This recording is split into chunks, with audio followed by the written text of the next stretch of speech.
Hello mga ka-PC, welcome back sa ating channel. At sa video natin sa ngayon ay magre-reset tayo ng printer na Epson L6170 Wi-Fi.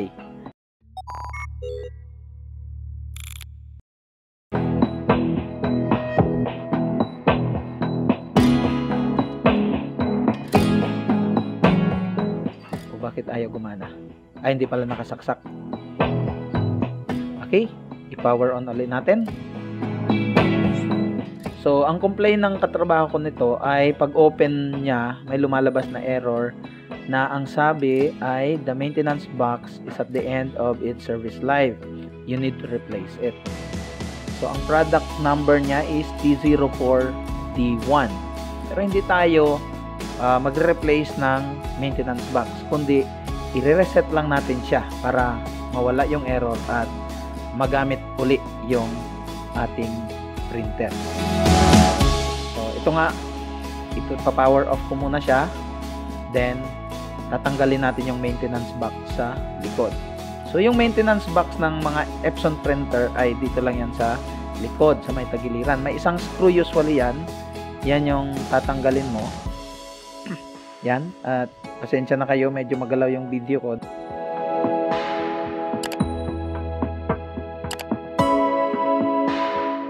Yan. Tapos pag nakuha mo yung screw, hihilahin mo siya patalikod.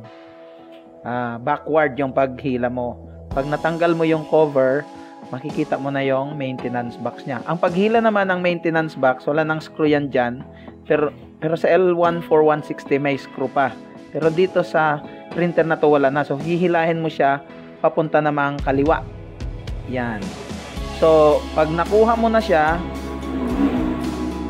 hahanapin mo yung kanyang chip. Yung chip, yun ang ating i-reset. Mayroon tayong ginagamit na resetter dyan na binili natin sa Shopee. Lalagay ko sa description ang link kung saan ko nabili. So, mayroon siyang 7 pin. Hanapin nyo lang dyan yung product na number ng maintenance box. So, pag nakita nyo yung product number nya, ibig sabihin compatible yung ating resetter. So, doon naman sa maintenance box, mayroong chip dyan na 7 terminals din. So, hahanapin nyo lang. Then, i-align nyo lang yung mga pins ng resetter doon sa kanyang terminal. So, ito nang ginagawa ko. I-align ko na siya. At, paglapat ng pin doon sa terminal, pula ang unang ilaw din magiging green. Pag naging green siya, ibig sabihin, na-reset na natin yung ating maintenance box. Pagkatapos nyan, ibabalik na natin yung maintenance box doon sa lagayan nya. Okay? So, ito nga, binabalik ko na.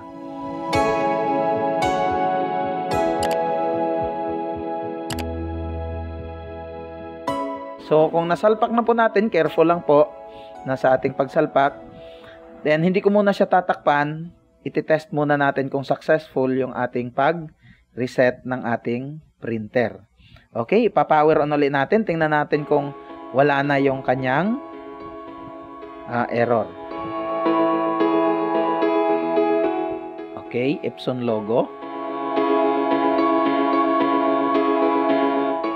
At yun, wala na nga yung error ng maintenance box.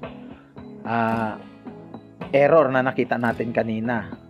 So, i-check natin yung capacity ng maintenance box kung talagang na-reset natin. So, punta lang tayo sa maintenance. Then, okay. Hanapin natin yung maintenance remaining capacity of maintenance box. I-click nyo. So, makikita nyo wala na siyang laman. So, ibalik nyo lang. Ibig sabihin, okay na tayo. Okay na yung maintenance box. Hindi na natin kailangang bumili ng bago. So, ipapatest natin sa kasama ko kung magpiprint siya successfully. Okay? Medyo mabagal kasi yung laptop na ginamit namin dito. 2 GB lang yung kanyang RAM. Kaya medyo naglo-loading. Okay? So, antayin natin.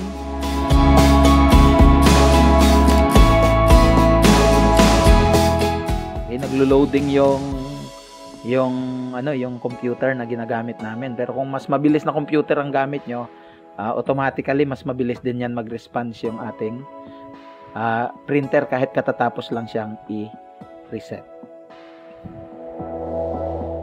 Okay, antayin nyo lang.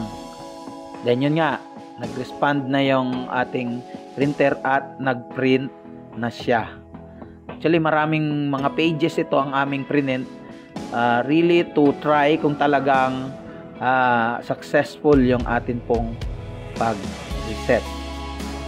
Itong resetter namin, ginamit na rin namin ito sa L14150. Sa pag-reset ng L14150, mayroon akong video dyan at makikita nyo link sa taas.